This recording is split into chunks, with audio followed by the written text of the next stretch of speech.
તો ખેડાના કેસરા ગામે વરસાદી પાણી ઘૂસ્યા. ઢીચણસમાં પાણી ભરાતા રહીશો પરેશાન થયા છે. ગામનું તળાવ ઓવરફ્લો થતા ભારે હાલાકી થઈ રહી છે. પ્રાથમિક શાળા રબારી વિસ્તારમાં પાણી જ પાણી. આપ જોઈ રહ્યા છો કે આખી કોલોની તળાવ ઓવરફ્લો થવાના કારણે પાણીથી ભરાયેલી છે. જળસ્તર સતત વધી રહ્યું છે અને પ્રાથમિક શાળાના આ દ્રશ્યો જોઈ લો અને રબારી વિસ્તાર પણ પાણીમાં ગરકાવ થઈ ચૂક્યો છે. સ્થાનિકોને અહીંયાથી અવરજવર કરવામાં પણ હાલાકી ભોગવવી પડે છે. ટ્રેક્ટરના સહારે અહીંયાના સ્થાનિકોને જીવવું પડી રહ્યું છે. મસમોટા દાવાઓ કરવામાં આવતા હોય છે તંત્રના, પરંતુ અહીંયા તેના પ્લાન પણ પાણીમાં ડૂબાયેલા છે અને આખી કોલોની આસપાસ બહાર નીકળવા માટે ક્યાંક ઘૂંટણ સમા ક્યાંક ગોઠણ સમા વરસાદી પાણી ભરાયેલા છે. ખેડા જિલ્લામાં છેલ્લા 24 કલાકમાં 10 ઇંચ જેટલો વરસાદ ખાબક્યો છે, ત્યારે નીચાણવાળા વિસ્તારોમાં પાણી ભરાયા છે. ખાસ કરીને વાત કરીને આ દ્રશ્યો બતાવવાનો પ્રયાસ કરીશ કે આ મહેમદાવાદ તાલુકામાં આવેલું કેસરા ગામ છે. કેસરા ગામની પ્રાથમિક શાળામાં હાલ ઢીચણ સમૂહ પાણી ભરાઈ રહ્યું છે. આસપાસના ગ્રામ્ય વિસ્તારોમાંથી જે ઉપરવાસમાં વરસાદ થયો જેને લઈને જે પાણી આવતું હતું તે કેસરા ગામનું એક સ્કૂલની પાસે આવેલું એક તળાવ છે તે ઓવરફ્લો થયું છે. ઓવરફ્લોને થવાને કારણે કેસરા ગામમાં અનેક વિસ્તારોમાં લોકોના ઘરોમાં પણ પાણી ઘૂસ્યા છે. હાલ પ્રશાસન દ્વારા જે લોકોના ઘરમાં પાણી ઘૂસ્યા હતા તેમના માટે વ્યવસ્થા પણ કરવામાં આવી છે. આપણી સાથે ગ્રામ પંચાયતના સભ્ય પણ જોડાયા છે.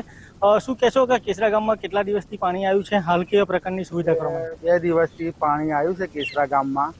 અગાઉ અમે જાણ કરેલી, સાહેબો આવીને, મામલતદાર સાહેબ, પીડીઓ સાહેબ બધા આવીને ગયેલા 2 મહિના પહેલા તમારો નિકાલ થઈ જશે. નિકાલ હજુ થયું નહીં અમારું. અમારા ગામમાં પાણી પહેવાનું કારણ અકલાચા, સિંહુજ, ડોલપુરા એ વિસ્તારનું પાણી અહીં આવે છે. અગાઉ અમે મામલતદાર સાહેબને ઓરના ગંડારા ગઈ, નાના ગંડારા છે એ બતાવેલા, સ્ટેશનમાં નાના ગંડારા હતા એ બતાવેલા, મોટા કરી આલો. અમને ગામમાં તકલીફ બહુ પડે છે.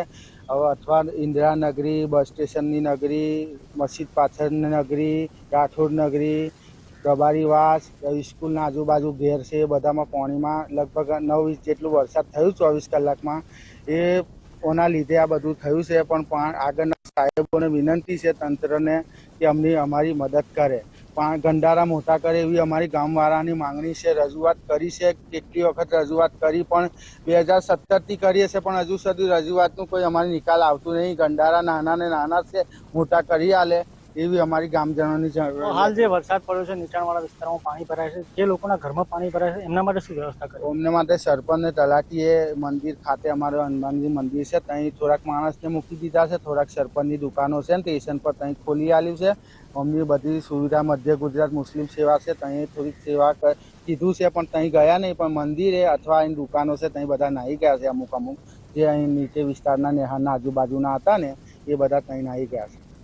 હાલ તો કહી શકાય જે રીતે ખેડા જિલ્લામાં વરસાદની આગાહીના પગલે હજુ પણ ધીમી ધારે વરસાદ વરસી રહ્યો છે. કિશન રાઠોડ સાથે ગુજરાત ફર્સ્ટ, મહેમદાવાદ.